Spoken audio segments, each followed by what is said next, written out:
and welcome back to CB Book Club. I'm your host, Danielle Neal.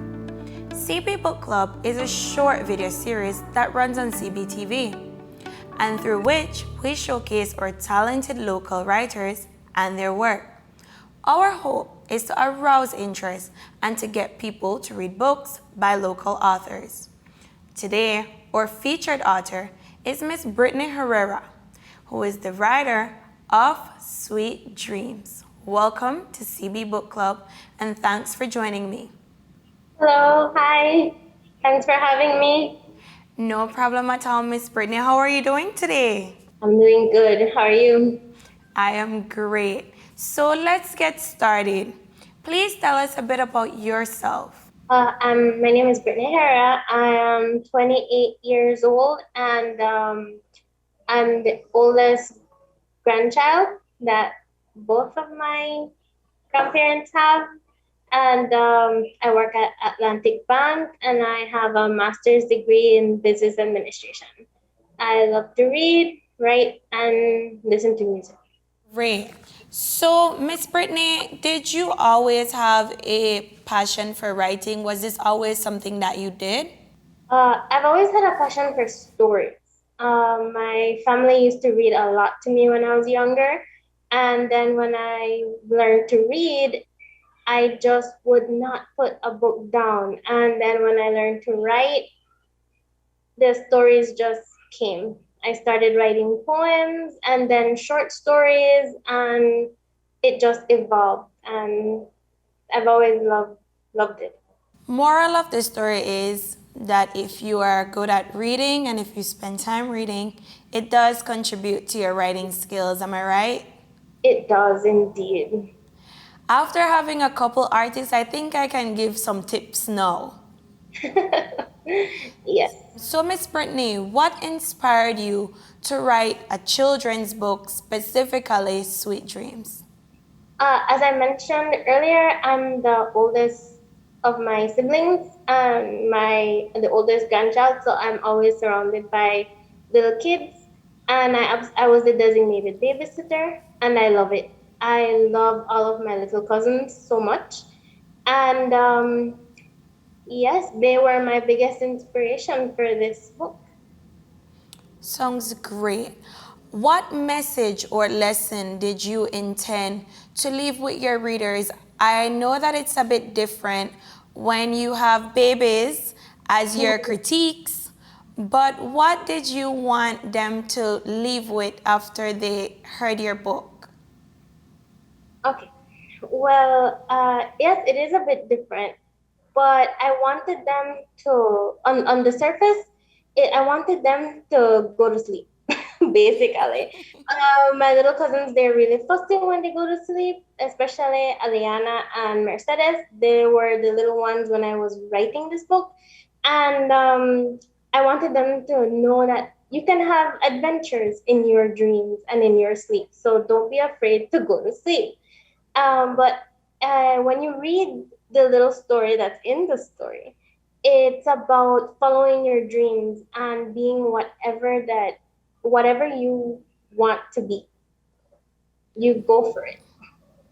That's really, really good. I mean, when you say that you just wanted them to sleep, I completely understand. And so basically, for parents listening, I think this is a good buy. But how important was this book to you? How important was it to finish this book? After speaking with a couple authors, I think that the process of the book is very hard. How important was it for you to finish? One of the hardest parts is finishing. This one didn't take too long. It just kind of flowed out of me. It started as a poem and then got adapted as a short story, as a children's bedtime story. It didn't take very long, but the process of editing and finally getting the guts to show somebody and being able to put yourself out there, that is really hard.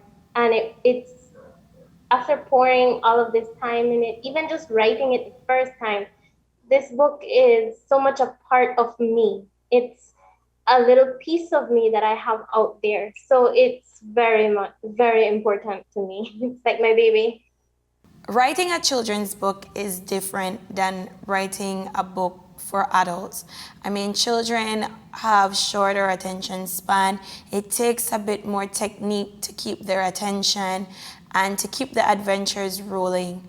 What was the most difficult part of this book for you? uh, like you said, keeping their attention.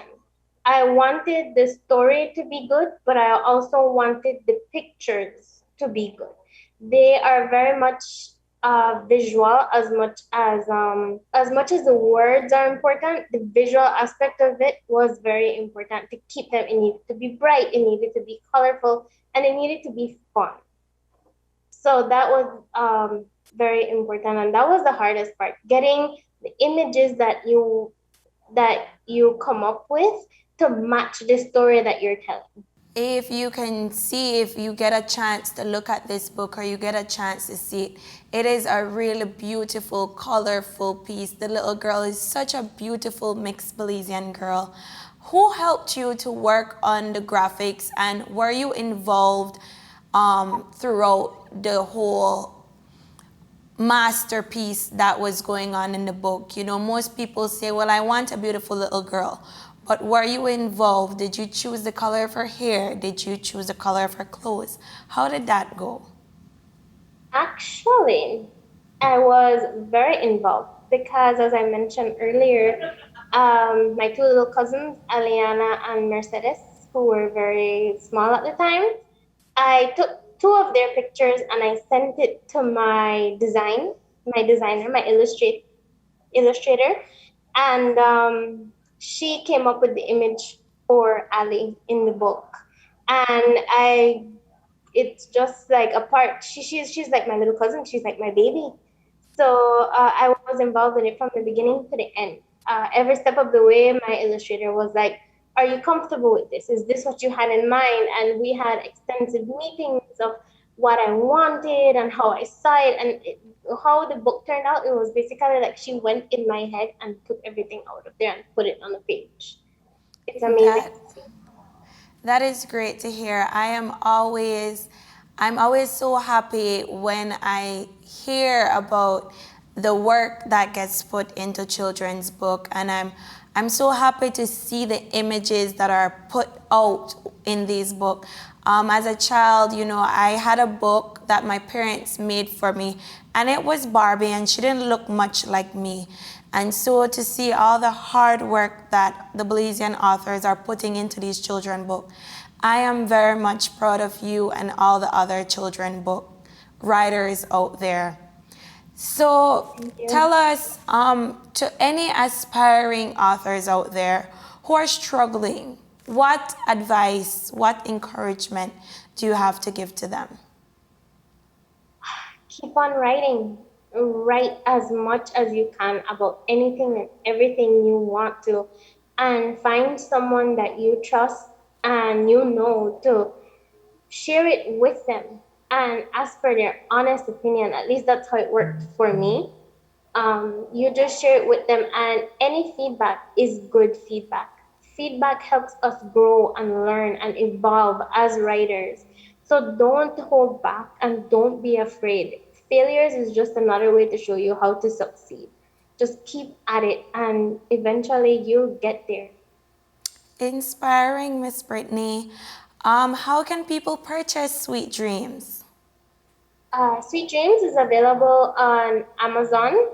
You just put Brittney Herrera Sweet Dreams and it will pop right up. It's available in ebook and hardcover, as well as I have here a few copies left in Belize. You can contact me from my cell phone number or my Facebook page, Brittney Herrera, and ask me, and we will work out a way of how to get it to you. Sounds good. So I must ask, are you working on any other short stories at this time?